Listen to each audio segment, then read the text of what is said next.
Blackhouse. Wow, I sound really loud on these on these headsets. And yeah, we're back in the house today. We're having another discussion on consent and boundaries with some new people. And who we got? Who we got behind the? I'm Sasha. I do the social media here at Blackhouse, and I go to Vic University. Yeah. Awesome. And Larry, do you want to just? You haven't been here for a while, but you have been in before. Can you just give us a little intro about yourself? Yep, Larry James. Hello, everybody, and people. We're gonna hear this later. Been in New Zealand 11 years. Like I was saying earlier, moved here for love, not for work. Or just been blessed. Just able to get here. Coach. Been coaching as well at the moment. I coach my kids, Lily and Lennox, in 18 years. This is basketball, right? Basketball, yeah, coach basketball. Well, they got me into touch rugby as well. Daughter's team, we went undefeated and won in first place. Awesome. That, just by good coaching and good players and doing what they were supposed to do. I was with the New Zealand Basketball Academy with Hutt Valley High School, with Rongitoto High School up in Auckland when I was working up there, commuting for a while. Hutt Valley Basketball Association reps, 15 and unders. What else? Just doing different ones, but now I'm just focusing at that grassroots level, getting ready to start a program. Hard work, Hoops Academy. Yeah, sounds good. The thing about the blessing about being in New Zealand has been the blessing of being around the black community, whether rest in peace Kenny McFadden, Angelo, even Terry. Is Angelo still around? yeah, Angelo's still around. Yeah. He ain't Cappity, so I'm blessed to have Angelo around. Okay. But he ain't Cappity. Terry doing his thing in the hut as well. But it was those brothers that got me. I was already coaching, but they brought me in and showed me love. Yeah. 10 years ago, and so that's why I'm trying to make sure we got some stuff and for the kids as well. So now when I see a lot of these other kids that from 10 years ago, or 11 years when I first got here, but 10 years ago from really just being engaged with different agents, seeing them, whether they pros and men, and that's why I do it now. Or I go give them hugs and go say what's up to them, and so I coach not just to win the game, but for when I see them, when they mean, I can go give them a hug or go say what's up and ask them what they've been doing. My name is London. I recently moved to Aotearoa from Montana, from the States. Born and raised in California, Sacramento, California. Moved to Wellington for the purpose of going to Vic. I'm a grad student. My research is in critical race theory. I know we were talking a little bit about my podcast that I have. I also have a podcast called Between Race and Reason. You can find it on Spotify, Apple Podcasts, or you find podcasts. If you're interested in critical race theory and definitely how to defeat systems of racial oppression, then I 100%. recommend you go listen to it. So that's really what my journey right now is all about. Just doing my research, getting ready to write my thesis and things like that. That must be quite. Is it weird doing that from here for you? No, I'm not here on accident. Right. So I didn't just show up because I was like, let's go study in New Zealand for no reason. I came here on purpose. One of my very good friends is from Auckland. We've been friends for about almost 20 years. And so I know a lot about New Zealand. I had a very basic understanding of Māori people, Māori culture, and so being in the United States, there's just racism everywhere, whether it's covert, whether it's in your face, systematic, it's in the justice system, it's everywhere. And so a lot of times I look around and I think, how can we create long-term solutions as opposed to band-aid solutions to individual instances? Sometimes something will happen, we're like, we need to fix a law so that something like this doesn't happen again. But we're focusing on a law to stop one specific thing from happening. And how can I keep future generations from going through what my grandparents or their grandparents went through in the past, that things that are still happening right now. So how can we focus on long-term solutions and changing mindsets? And so when I look at New Zealand, there are a lot of things that are happening here in New Zealand that are quite positive, especially in relation to how things function in the United States. Right. Obviously, New Zealand has its problems. It's not perfect here. But so my It's whole not even like a real comparison, really, is it? Like, sometimes I sort of think when people try and compare racism in New Zealand to racism in America, it presents quite differently here, or there are differences that are, like, for example, you're not likely to get shot by a cop, but cops do shoot you, but you're very likely to get beaten up in the cells or beaten up in the car or beaten up on the road by them. Which can do, it may not kill you, but it can do a lot of damage, you know, and I've personally experienced that. So, you know, and that was when I was told, well, that's standard operating procedure against women of colour, right? So, I mean, it's like, you sort of go, okay, yeah, no, we're not getting shot, but knives are used a lot. Yeah, it's still there's nothing good happening. Yeah, and and I don't mean to portray it in that way, but I do think that in some ways there are things that New Zealand is doing right that the United States is not doing correctly, and so I wanted to come here and really get my finger on the pulse to see like what are those things that are happening. How is the whole situation overall just being handled? What are solutions that can be gleaned from either or, and just find solutions, like I said, for the long term. Yeah. And so that's what my research is focusing on here. So the solution's here or for there? For either. Okay. You know, I think, I mean, there's definitely, you know, an internal bias, you know, for there, because I'm much more familiar with how things function in the United States. And so, and then, you know, kind of like what you were saying, Leah, is, you know, every place handles race differently. Yeah, like so, it's even different in Australia. Yeah. Well, So no, like, I mean, just, yeah. but So, not even in the States though, like, because for me, like, this is the first time when you first said, hey, I'm from Montana, my eyes was like, because I ain't never met a brother from Montana. and you won't meet many. Right. So, Yeah. first of all, but when you said California, okay, so okay, it makes sense. Yeah. But then in saying that, like, for you to say Montana and lead with that, I don't even know how much time you spent there. 3 years. But in saying that, like, racism in Montana, like, I'm from Texas, but I'm from Houston, Texas. Houston's more, like, diverse, and it's just, like, the fourth largest city in the U.S. Like, the racism, yeah, they got racism, like, in ways, but it ain't like Montana. Well, you know, like you're always going to have places like that in the world. I mean, I never heard of brown people living on the North Shore of Auckland, but apparently there's brown people living on the North Shore of Auckland now. Racism So here that's in New okay. Zealand is different as well, like, because to be honest, like, if my name was Umfufu, my name was, you know, Umbebe, you know, then, or that was on, they wouldn't even, like, Lupala. they wouldn't even bring me in for an interview. Yeah, I If know. I'm being 100% honest.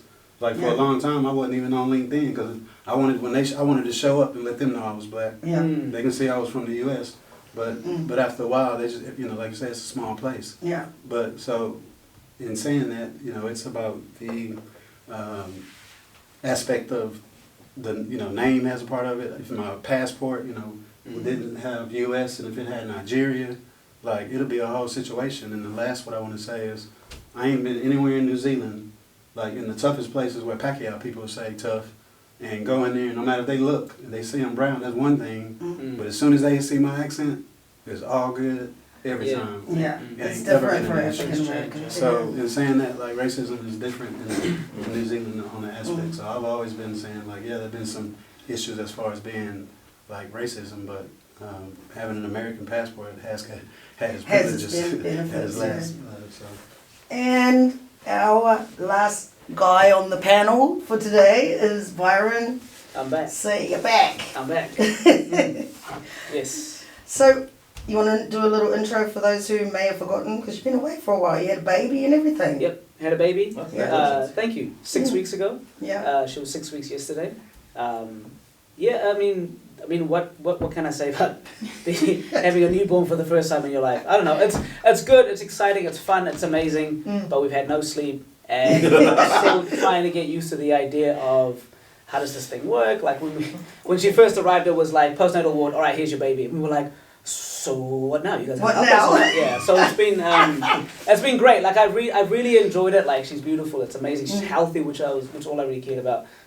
But yeah, I mean the whole 2 to 3 hours sleep thing for the first 2 weeks was Yeah. a rude wake up call. So I mean it's good. I'm enjoying it. I'm enjoying being a father at the moment. Yeah. Been trying to get back to PhD work and my job the last 2 weeks or so, but we're getting there slowly. Mm. Yeah, new parenthood, I can't even remember, it's so long ago for me. So I'm just sitting there laughing like, that's the easy part, the first 6 weeks. Yeah, wait till they become teenagers. Wait till they start being mobile. Like, you can at least just point her down somewhere, whether she cried or not is one thing, but you know she's going to be there 9 times out of 10 she come back. Oh, I realized the next how 6 months, like when she start getting mobile, you're like, Yeah. oh my God.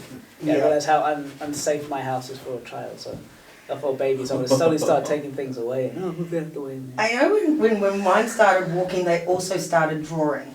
So I had like, you know those big rolls of paper that you can get, and I just rolled them all the way along the bottom of the walls. Yeah. So as far as they could reach, Yeah. they could draw. But we're having this conversation, we've been having this conversation for a couple of weeks now about consent and boundaries, and like up until today, it's been mainly women.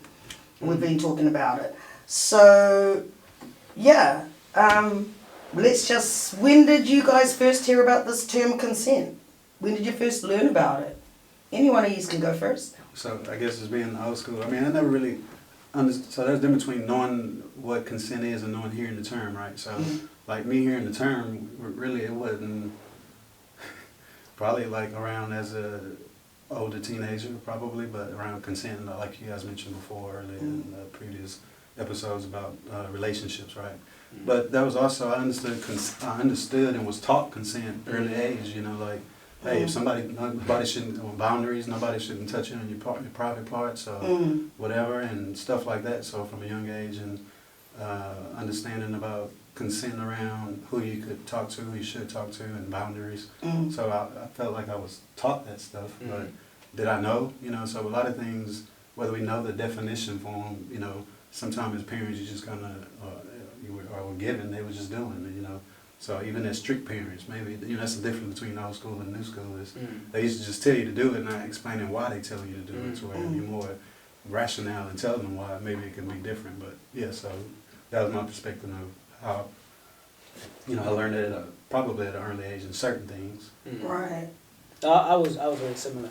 Like in terms of a concept itself, it wasn't really a point of conversation. South Africa can be quite conservative, so like those conversations I didn't really grow up with, but I was raised to be very, very courteous. Like even to the point my wife kind of goes now, you're a little bit too courteous quite often, like you're just a bit too considerate. And part of that was that we had just grown up in this is how you are meant to behave, and that's that. There's no question, that's just how we expect you to behave. So part of that came that idea of boundaries and consent and those kind of things. And if someone doesn't want to do something, you don't push them, you don't force them into those kind of things. So that was quite normal. But when we moved to New Zealand, I think the term came up a little bit more partly because I found peer pressure to be quite a big thing here in New Zealand. I don't know if that's anyone else's experience, like, because I came here when I was 10, so I'd gone through a lot of schooling in New Zealand, but peer pressure was very big. Like it was huge on like, I mean, when I first came here, my mother taught us to be very safe and careful around things. Like, if I was going to run down a hill, it was like, all right, what can go wrong when I run down this hill? But a lot of it was like, here, it was like, just do it. Like, don't be an idiot. Why, like, what, you're a man or something? What are you doing? So then it was that peer pressure to just join in with things and not really respecting those boundaries. And that's why I became a teenager when people were like, actually, this is a point of conversation that we should have.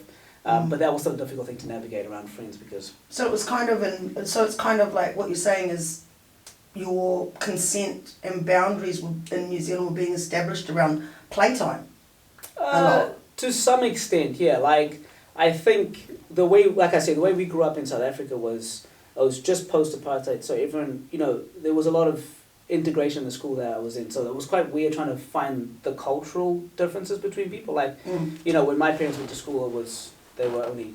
I mean, this is really... I know Americans don't like this term, but South Africa, we have what we call Cape Coloureds, like a coloured South African. Yeah. It's basically just like a history of being mixed race. So we had a certain culture, Black Africans had a certain culture within their tribal groups as well, and then white South Africans, Asian South Africans, etc., etc. So when we first came together, it was quite... We were all trying to... As young people, we were all navigating how to integrate and kind of be okay with each other cultures. We were all very courteous of one another, all very nice, all very kind, that kind of thing. That's kind of how we were taught from our parents. Well, that's a very African thing anyway, but then, to be very courteous. Yeah. When I came here, there was kind of none of that. It was just like, we kind of have one culture, and as boys, we just went around and did things. So if you don't want to do something, you're going to get made fun of. And it wasn't really that respect of like, oh, you're uncomfortable with this, we're going to respect that and leave you alone. It was, you're uncomfortable with this. We're gonna keep making fun of you until you do it. Yeah. That's the first time I kind of came across the idea of like, I'm not that happy doing this, but I mean I did it anyway because peer pressure is a hell of a thing. I'm sure we all know. Yeah. But that was kind of my. What school were you at? I went to Island Bay School when we first arrived, then I went to Swiss South Wellington. Oh yeah. So yeah, so I love Swiss. Swiss was great, and then I went to St Pat's you Town. went to the same Kilburn. schools as my sons. They went to Yeah, Swiss. yeah. Oh, my oldest went to Swiss. I really enjoyed Swiss. Swiss was great. Mm. Yeah. Okay, London. What's your thoughts on this? I mean, I've kind of had a similar experience. I grew up in a family with mostly women, and so I mean, there's that and everything that comes with that. But also, just growing up, I was raised to be I guess considered is the word, but also to take care of everyone else around me before I even thought about myself. Yeah, I feel that. And so to make sure that everyone else was taken care of and to make sure that they were comfortable. Yeah, and so I think there's that aspect of what I learned from my family, to always be considerate of the people who are in your family, especially the women who are in your family, to make sure that everyone else is taken care of. You're partly because I'm the youngest, also because I'm male, and I'm the only blood male in my what I would consider to be my immediate family. And then growing up, I'm glad that you mentioned this through play because it really clicked for this for me. Growing up on the playground, at least in the spaces that I was in, it was really emphasized, whether it was on the playground or in school, and just in youthful, adolescent social situations. I felt like when I was in school, peer pressure was a really big thing. And so we were really encouraged that, if someone was uncomfortable doing something, that they didn't have to do it, and that it wasn't okay to really pressure them into doing it. Yeah, they teach that in America, peer pressure. Yeah. A long time, because, they started that with drugs mostly. But, Right. Yeah. And so, even I, growing up, was really comfortable saying no to things. Just say No, I don't. Well, exactly, yeah.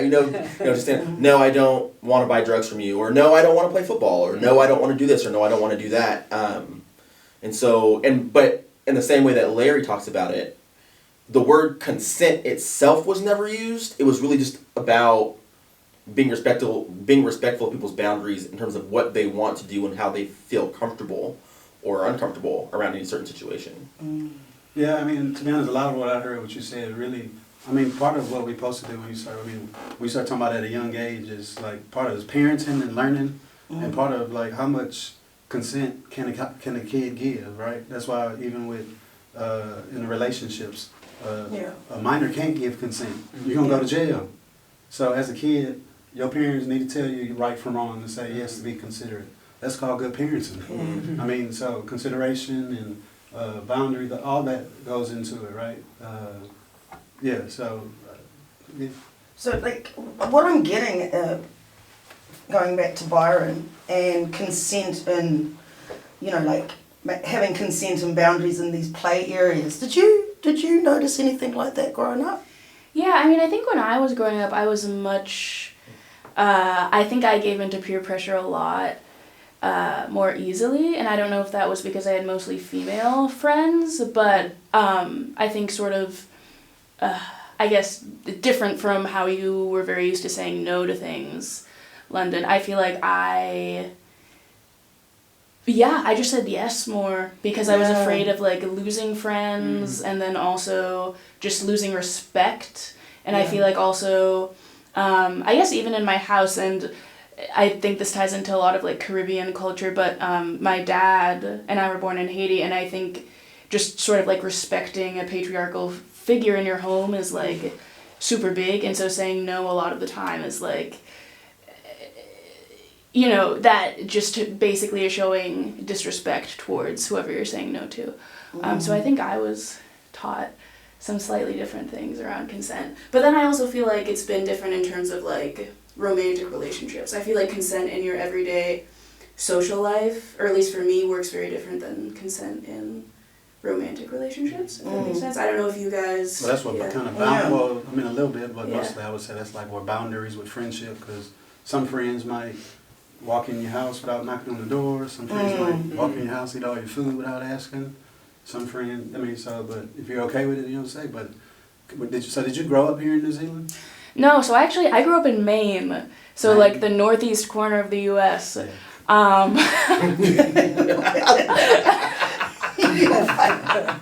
That's two.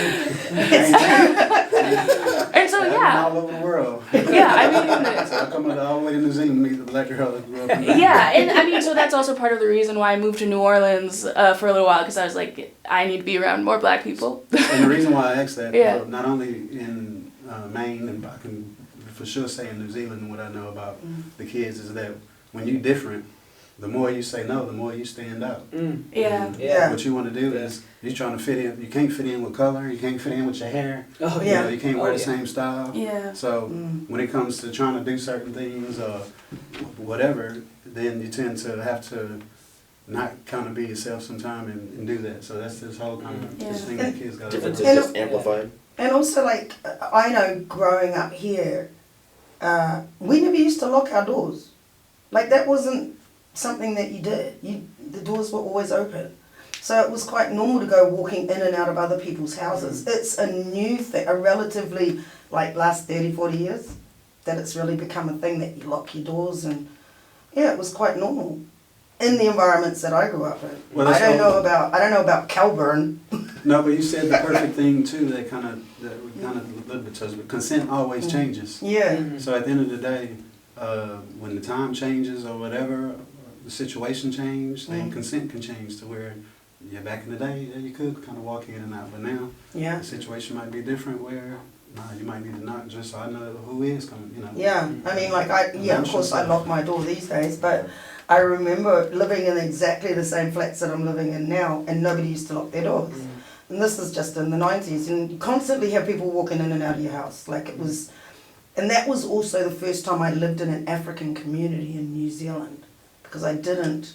And when I was in Tanzania, they actually had quite guarded gates and compounds. Mhm. So, and there'd be I know glass what you're talking about. on the top and wires, and sometimes you'd have a guy who was sitting at the gate. Ugh, yeah. You know what I mean? Well, that's reminds me of at a home, good yeah. neighborhood. You're talking Yeah. about the good neighborhood. Yeah, like we had the glass on top of the wall, but we didn't, you know, and the wires and whatnot, but we didn't have a guy sitting at the gate. But the house was always unlocked. So if you could get over the wall, you can get into the house. Can I tell you a quick story about a wall? in Yeah, Nigeria? sure. In Nigeria, right before was this before the first time I was gonna go to Nigeria? I don't know, but right before I'm going to Nigeria on Sunday, and on Thursday I got a call that, hey, the guy who's been living here, a French guy, he has this whole compound, like you say, 2 guards in the front. He lived on a river, iron fence. Well, they didn't go through the front where the people were. They used welding stuff, went through the fence. Right. The people up front, whether they were asleep or whatever, caught them slipping. Once they caught them slipping, went inside and got the other 2, and they didn't have he had a, what do you call it, a panic button in his bedroom. Just so happened that air conditioner was broken, he was sleeping somewhere else, and they beat up his guard that lived in the house, got him, and they didn't shoot him or nothing, but they kind of was like, babe, where your wife? Where your wife? Yeah. Wow. But his wife lived in France, he never lived. Yeah. And then they were like, where all your money, where all your stuff? And they just happened to get some stuff off. But in saying that, like, even if you got a compound, the whole point of the story is, hey, If people want to get in, they'll get hey, in. they gonna get Yeah, in. yeah. But after that, hey, that thing was like a fortress. He went and Yeah. stayed in a hotel for about Yeah. 2 or 3 months. Yeah. And he had bulletproof doors. He had all kind of stuff to where panic buttons in all the rooms. And he was for real. Hey. And I know there was a thing about getting the copper from, you know, the TV aerials and things to get your cable TV and stuff. That was a big thing. Like jumping to get over those walls to get to those bits to get the copper. And go get recycled and get the money. And get recycled and get the money. That was happening at the time, but Yeah. you know, we didn't have any problems like that. Yeah. But I know at that same time, I just left New Plymouth to go to Tanzania, and our doors were open. I don't think I used to lock the door much. You can stop at a red light at night. Yeah. You don't do that in Nigeria. No. You don't stop at red lights. Yeah. My uncle told me this. They don't do it in New Zealand in the country either. Yeah. No, it's for a whole They're different supposed reason, to. though. Yeah. Yeah. My uncle told me something similar. Because I came here when I was 10, we went back. and my uncle was living in Johannesburg at the time, and he was dropping us places. He just said, if it's no one around, just go. No, So if you're stopping at red lights and someone's around, that's when you want to go. If no one's around, you're all right. Right. The point is that What he's saying, happens is yeah. people Yeah, come well, up and yeah. they jacking you. Yeah, that was the point he was making. He was like, if there's no traffic, you just go, because if you stop, someone's going to come around and Yeah. Johannesburg was it's not a very nice place to live. Yeah, like, I just want to touch on something that Larry said before. I actually never thought about it like that before. I mean, it makes a lot of sense. Because you pretty much described a lot of my childhood, was that since I was different, since I stood out, that, I think when I was 12, I'd grown an afro, so it was very clearly different. So that kind of going along with things, saying yes because I don't want to stand out too much, practicing or behaving in that kind of Kiwi way, so that to minimize the potential for racism to come up with that difference. I just hadn't put it in that kind of sentencing before. So that was pretty much my childhood growing up here. Because when we came to Island Bay School, very white school. yeah. I hated my first year. I hated it, and it was all that kind of stuff. Like, it was just having to be someone different, having to adopt a new culture. I got quite a bit of racism in the first one. Like, I got called the N-word quite a lot, got called the colour of poo and that kind of stuff. There was quite a lot that occurred in that first year, and it was just a huge culture shock. And I think following that, my decision making was just become more like the people that are around you, and you'll get left alone. That was kind of what it was. And I feel like in certain ways I kind of lost myself in those kind of years. Did you feel like you were pushed into actually standing up for yourself a lot? Because I actually got pushed into fights and stuff, or felt like I had to fight to be respected in school. Not hugely. Like I was never the type of person to back down. Like, I remember the first year I got in a few fights because, and I wasn't like, I mean, I'm a small dude. Like, I was a very skinny African kid that turned out. And it was more that people expected me to back down, and I just didn't. So I ended up getting beaten up quite a lot because I just wouldn't. So then I just learned how to navigate myself, not physically but emotionally and friendly. Like, I became friendly with him. I knew how to fit in. If you read Trevor Noah's book, he talks a lot about like that, how he found a way to fit into each group quite well. Yeah. It's through humor, it's through his personality, it's through those kind of things. So that's what I learned pretty quickly, because I knew that I wasn't going to be able to fight Did you find that exhausting? I found it exhausting as I got older, because I got so good at it that's just what I was. When I began to realize that who I actually was, I wasn't able to bring that person out except for in a select few people or in certain spaces. Right. Like, I was so good at acting and so good at adapting to situations Yeah. that only when I hit about 20, I was kind of like, I think I'm sick and tired of doing this. The last 10 years of my life was like, I'm just... Yeah. And I kind of lost patience with it. I was like, I'm going to be who I am, and if people have an issue, that's fine. And part of the reason I went to the gym as soon as I finished school was because I wanted to be taken seriously. That's kind of the idea. So, so not so much being, having that physical pushback, but it was much more of that adaptability through my personality and jokes and that kind of stuff to survive a lot more. Yeah. What about you, London?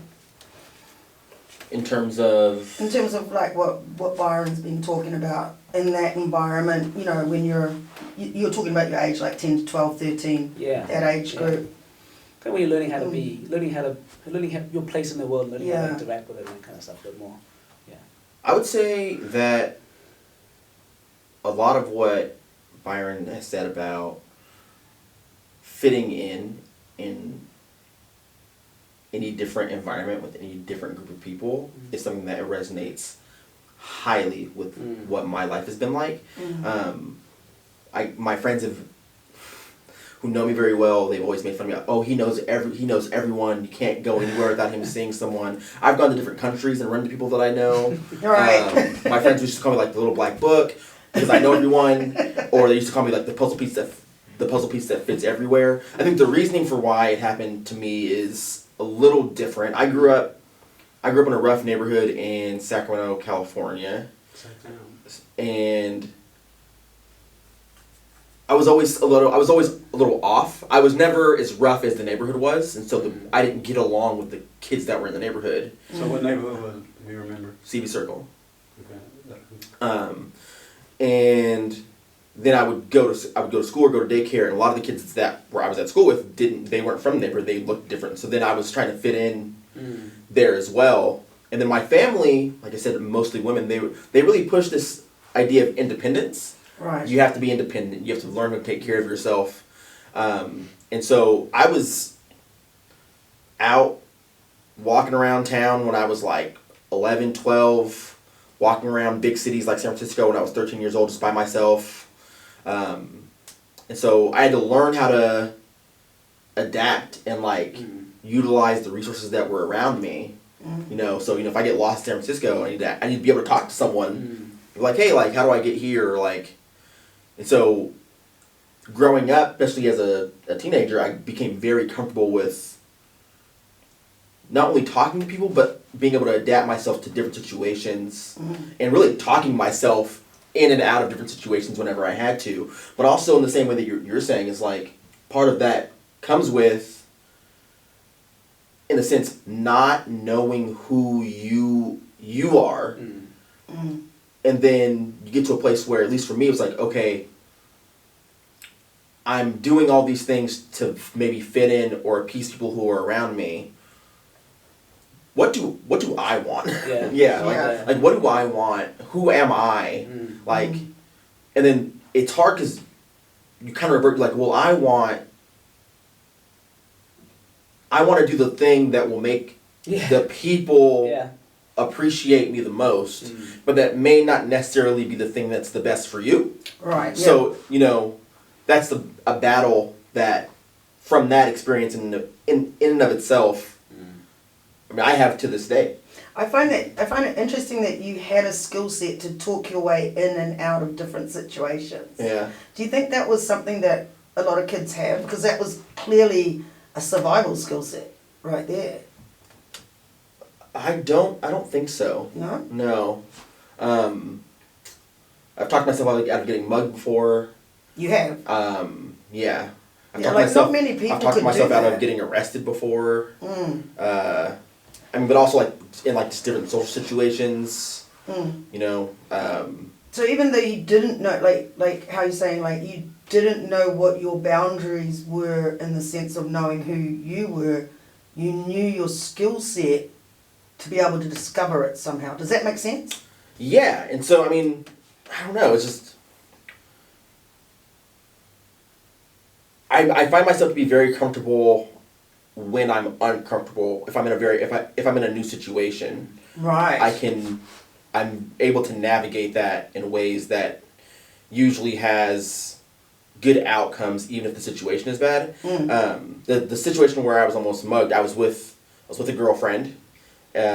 We were walking around a neighborhood like downtown Sacramento, a neighborhood that I'd been in a million times, and there's this park that's like it's like on top of a business complex, and I'd been there a million times. I'd never seen anyone up there, and I used to go there at night, just because it was a nice place to go. And so we were walking around, and we had just started dating. I was like, oh, let me take you to the spot that I go to all the time. And we went up there, and there was this guy, and he was with, I don't know, his girlfriend, his partner, whatever they were, and they like got in our faces and like tried to rob us. Right. And he had a knife, and I was just like, bro, like, and I remember it was a very terrifying experience, but I remember talking myself out of it, and we walked away. We got on the bus and we went home. But in a lot of ways, that whole experience could have gone left. Yeah. Real easily. Hope you at least got a hug or a kiss or something. Yeah. I don't know how old you were. Yeah. And a quick PSA: don't go to Myers Park in Auckland at night time. Like that is that's just rape. I got a question. We've already really covered how do you personally navigate issues of consent. Kind of like I think we've been talking more about boundaries though, really, haven't we? So that was the one thing about consent, you don't mind. Yeah. It seemed like you're looking at something. I was wondering because it was because they were going around youth, right? And one thing around consent and bring outside of relationship, we already know about that stuff, right? And the boundaries. But the thing around consent is around understanding religion. I saw that on the sheet. Yeah. Really, a lot of time it's pretty much a fact that most kids are, wherever you're born you can pretty much determine what the religion going to be. There's a percentage that is going to be, if you're born in India, depending on which part of India, you're going to be Hindu, more than likely. And depending on which part of India, you're going to be more Sikh. And if you're born in Europe, more than likely you're going to be Catholic or Christian. You're born in Africa, depending on which part, you might be Muslim or whoever took over them might be something different, right? So as a kid, as a good parent, you try to take your kid to church, and what happens when the kid want to start having conflict to say, oh, I don't want to be, you know, I was brought up Christian. If somebody say what you are now, I'm just saying I'm Larry. but Yeah. saying that, you know, but I understand what religion is, and not, but I wouldn't say that I'm a religious. But so for me, for my kids, you know, I try to teach them about God, and I try to, you know, my wife is Hindu, was brought up Hindu, so, and her parents do that, and they hear. So we might do some temple stuff, but I just try to show my kids about praying to God, and God gonna hear it. So no matter where you at, Yeah. you should be able to hear it. So, but That's- yeah, that's the thing. That's a really interesting, like for me, that's a really interesting, because mine's completely the opposite. I had a lot of people around me as a child here saying they were Christian, never once saw them in a church, right? Never once saw them actually practicing it. And when I went to Africa, I've got some family that is Muslim and some family that is Christian. Never seen them in the mosque or in the church either, which is, you know, and sometimes I you know, for me personally, I don't believe by my religion at all. Like, I would say today I'm an atheist. I would say, like, I don't really believe in religion. I think I probably believe in there's a higher power, but I don't focus on religion, which is weird because being Tanzanian and being Kiwi, it's like, well, you got to be one or the other. And but in New Zealand today, it's not like that, but it was back in the 60s and 70s. It was more like you're supposed to be Christian or Protestant or Anglican or, in saying that, I mean, you don't, all they know is we taking the Christian holidays off. We don't care about your Muslim holidays or your Jewish holidays or other holidays. No, we don't. But we taking off the Christian ones. I'm just taking holidays. And they pick the one for you. So Yeah. you're going to be here, you're going to fall in line, and you can do what you're going to want to do. But So is your question about like providing the freedom for your children to choose to consent to that religion? Is that kind of what the question's about? Like, I mean, I think I was just kind of throwing that out there. You know, I Right. was looking for what to go, you know, and I saw that it was on. yeah. I mean, I'd be interested to hear what you guys felt. Because you've just had a baby and like, are you religious yourself, Byron? I never like answering that question, to be honest. And it's so loaded in the In- African community. Yeah, though. in South Africa, very similar. You grow up Muslim, Jewish, or Christian in a combination of a lot of indigenous religions. I know my grandmother. I think my great grandmother was a black woman, and she had a lot of like voodoo style religion, that kind of thing. So like my grandmother had 2 holes in the back of her neck, and the idea was to let spirits out. That was kind of the idea. My mother grew up thinking that doesn't sound right. So we grew up going to church, like very, very normal. Everyone went to church, and it was a very normal thing to pray before you eat, before you travel anywhere. I mean, we were having a conversation about coming to New Zealand, and my mother was talking to a friend's parent, and immediately she just said a prayer for us. You know, like it was very, very normal. Yeah. We grew up quite Christian. I think my parents went to different churches. I was raised in English, but my parents' first language is Afrikaans. And the idea was that I would eventually learn, because it was around me so much. So I can understand a lot, but I don't have that much confidence speaking it. But we went to Afrikaans churches, and at the time, I couldn't really understand it that well. So I'm sitting there, hot, in a suit, not knowing what they're talking about, not knowing why. But I was quite religious, very Christian when I was growing up, very Christian when I arrived in New Zealand. And I think over time, I find New Zealand to be quite a secular country. So I went to St. Pat's Catholic school, and I think I had a similar thing where I would just see people in church, but they're not really living their life outside of it. And I'm a very all or nothing kind of person. So for me, it was, if I'm following Christ, I'm following Christ. That's 100%. And I saw people not doing that, and I just, it kind of raised questions. Yeah. So that's the whole point, though, right? Yeah, that's the whole point. Both of you guys said that, which to my mind really, like, how somebody else practice is one thing. Like whether it's a sport, like if you say, "Oh, he ain't practicing his basketball shots. I ain't gonna practice my basketball shots." Like that don't even make sense, right? Well, But, no, so I'm just saying, but Yeah, so it's in it. yeah. So I do understand that. Yeah. So where and understand people saying like, "Hey, you're not practicing what you preach," or you might see people in the church, but then outside the church, having a whole bunch of women and drink a lot of drink and drugs. Yeah. But I mean, I think that was the biggest turn off for me too, because I mean, I've actually been through a number of religions, and the last one was Islam. I used to teach at the mosque even, and people said, how come you left? And I said, no, it's just it didn't work for me, and I'm either all in or not. Well, for me, it more just that situation is more raised questions to me more than it put me off. You know, that's the whole point. Yeah, it raised questions, and as I got further and further into my questioning, I was kind of like, I'm not sure this is for me. But I guess maybe perhaps going to that question of consent was really, really interesting. My brother's quite religious. He was baptized into a Baptist church in Island Bay, and he's trying to find a church now that works for him. He's got many issues with New Zealand churches because of the whiteness and racism and stuff. Oh yeah, I've so even seen some crazy things Yeah. on some of these cultish churches here, where they, I know there was one in Taranaki where they actually had on the wall, and I had to read this whole thing, and it was a Pentecostal thing. This is way back in the 80s, and I'm reading it, and it was actually talking about how white people were the chosen people. And it wasn't until I actually read the thing, because it was quite a big scroll. For real. It was on the word. yes. That's wild. And I was like, what am I doing here? And it was very cultish. They monitored you. They wanted to know what you're doing, who you're hanging out with. And I'm just like, no, I don't want anything more to do with this. I mean, technically, Because you've said enough on your scroll on the wall. Perhaps the interesting thing about being in New Zealand for us was that my parents gave me a lot of freedom to ask those questions and to explore. And I think the culture of New Zealand allowed me to explore that a lot more. Like if I went to South Africa tomorrow, I'll tell people to go to church. I'm a Christian in South Africa. Like, no doubt.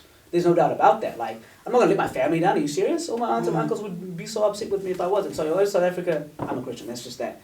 But when I've been here, my experience has always been that I've kind of been allowed, I had that freedom to ask those questions and to have questions, to talk to people about those questions and not be like, what's wrong with you? Why are you asking those questions?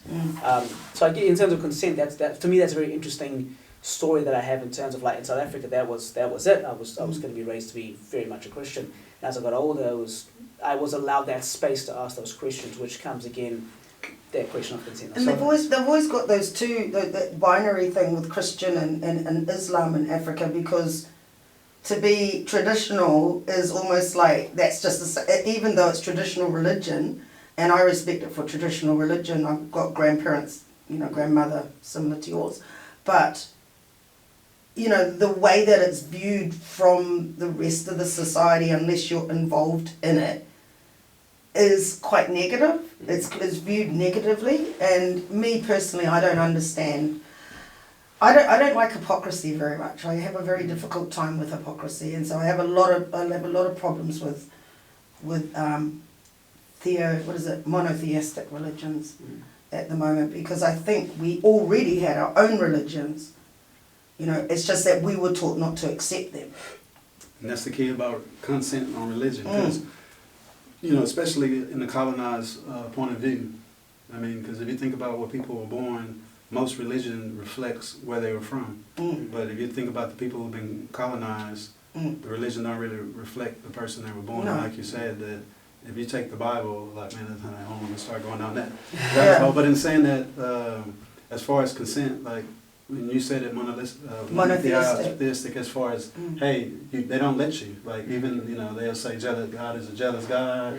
So it's all this thing that they don't want you to ask that question. So, Jesus, you got to go through Jesus. You got to go through the white guy. So you have to. Yeah. And you got to go, if you don't go through that white guy, guess what you got to go through? To the other white guy. You sit in the pool pit. Yeah, exactly. And neither of it made sense to me. It's a whole lot of The more I gatekeeping. sort of took it apart, the more it didn't make sense. Yeah. So that's the only thing in saying that, to where when you say, I wasn't allowed to ask that question, no matter what, I would say, no matter what color you are, that's kind of the way, in the theory, that is how it is. But also in that, the reason why, from a colonialism perspective, that it was pushed to where you can't have your religion, you have to follow ours. Because now that puts you on the tier. To where if you say, well, who's God? God look like that. Yeah. That don't look like me. Or Yeah. that look like him, that look like her, but that don't look like me. Yeah. So who's better? Who's chosen? Like going back to what you said. Yeah. So It's a weird one, because also there's that boundary that I have around other African people where I just don't really, like what I'm talking about now on the radio, but where I don't really talk about the fact that I don't feel a pull to one religion or the other religion, even though that's what they expect from us. But I really appreciate what you said, that Oh, I've practiced different religions. Oh, yeah. So in my mind, what I feel like I would say if somebody would ask me is, I try to take the learnings from different religions. Yeah. I don't want to practice a whole lot of religions because, you know, practicing what they did thousands of years ago, that don't really fit everything today. But part of the principle and the value, that's the thing about religion that's is the key. And if everybody learn those values and live those values and live those principles, that's the first step of making you a better person. And then the second part is when you find that spiritual journey about, man, I don't need nobody to have, I'm God, like we all God, like, and we all the master of our movies, and yeah, so. I think as a teenager, and Byron knows a little bit about my history, I was on a spiritual journey to find, you know, this was all about seeking love, because I was, you know, I pretty much raised myself since I was a little kid, so like that was what that was about. I was seeking where I fitted, and I was seeking it from I don't know, what do you call that, a godly place. So that's why I was examining a whole lot of different And that's not religions. uncommon. I mean, Yeah. and that's not uncommon in whether it's women or whether it's men, whether it's black or white. I mean, whether it's cult sets, you know, being from Texas, we got Waco. And if you think Oh, of Waco, yes, I remember that. Waco Yeah. on by itself. I mean, have you know Waco? Just being a young buck. Oh, you didn't know about You know Waco? about Waco? I know about Waco. So They've got something on Netflix there's a about it, couple I things about think. Waco, but basically Yeah. it was What's a that? religious sect that happened in a city in Waco. Mm. Forgot the guy's name even. Oh, that's No, That's not cool. Johnson. Okay. Right. But there was a guy and all of his followers, and they had weapons. They were keeping weapons on the compound. Yeah, they were amassing a lot. And I of think weapons. there was also some accusations David Koresh. of Yeah, that's it. child abuse and child molestations and those kinds of things. Same stuff like Gloryville, but different, right? Right. But the difference was they just jammed. They just kind of, it came to a point where they were like, "Hey, we're gonna go in there and we want to see what y'all doing." And they were like, "No, y'all can't come in our place." Right. And it was it became a standoff to where if you come in, we're gonna shoot, and they started shooting and Yeah, blowing stuff up. multiple months standoff. But the reason I brought that up was because that's in a whole different country, whole different people, and everybody sometimes seek things, but you know, it's the blessings of God that keeps you protected. It ain't about the religion, but it's about, you know, you being, like you say, finding that journey. That's that's what life is. I was wondering, like, we've spoken about relationships and we've spoken about religion. How do you find consent and boundaries in the workplace? It's becoming more easy for newer generations. Well, that's what I would say for younger generations, and that for, you know, older generations, I think that they, or maybe even we, find it more difficult to maybe say no to things that we don't want to do, and we just end up saying yes because we know what we're most of us are living paycheck to paycheck, you know, and depending on the situation that you're in, you know, you might have a family, you might have kids, you know, you're depending on that paycheck. You know, that's before I said family and kids. I didn't mention the bills and the rent that you have to pay. But I think that within the workplace, I think that it is a healthy thing to do to be able to say no. And How difficult do you find it saying no to your boss, saying no to your supervisor? Because I found it really hard in Australia, to be honest with you. I didn't feel like I was working the way that I wanted to work. I was working the way they wanted me to work. And I found it actually took me to a point where I did have a physical breakdown and ended up coming back to New Zealand because of it. So I knew I'd been worked past what I should have been worked at while I was unwell. And that just compounded a situation where I didn't have a voice to say I can't do this and I need time off and I need sick leave. I can't do this. This is going to change a lot now with the whole Australians actually saying, yeah, you can become citizens and now you've got the same rights as Australian residents and stuff. It was very different for people just on the electronic visa that went over there. You work, you pay tax. If you can't work and pay tax, you've got to go back to New Zealand. Simple as that. So I'm just wondering if it's because I've been hearing things about employers from people here. My situation is a little bit different, like because currently I'm a PhD student, and so a lot of what we talk about is employment following this, but also opportunities academically as well. So like when you're doing a PhD, your time is short anyway. You're overworked all the time. There's no period of being like, oh, I get some time off. It's like, no. Like I had someone tell me that she had to, I think it was Christmas time. She said, I'm taking a week off and then I'm going to get back into work. That's just how it is. And I'm very similar like that as well. I mean, I feel oftentimes you don't do a PhD unless you have that kind of work ethic anyway. But I think that the hardest thing for me is to say no when I'm already stretched, because the pressure is, if I don't take this opportunity to present or to write a paper or get published, someone else is going to do it instead. That's the pressure I feel, and that I find really hard to say no to. But some of that is also down to, like when we started off with a conversation about how I was raised, was that, you know, you can always do more, you can always do more, you can always do more. There's always something else you can be doing, you know. So I find that really difficult. And I mean, when I worked as a personal trainer, I know that's how we met. One thing I struggled with was that kind of deal, like not living paycheck to paycheck, but when I started out, it was like, I don't care what time it is, I'm doing that job. Like someone said, there's someone who needs a PT at 6 a.m. No one else has said, yes, can you do it? I'm like, well, I need the money, so yeah, I'm going to do that. So I feel the pressure has always come because there's always something to lose. Perhaps as you were saying, you know, if you don't say yes, you might not have the job. You might not have the job. Yes, that's why I felt that pressure. That's why I find it hard to say no to things, because I feel like I'm going to miss out on something else. I say yes. But I know that mentality was actually taught here. It wasn't something I learnt when I was working in Australia. It was something that I learnt here.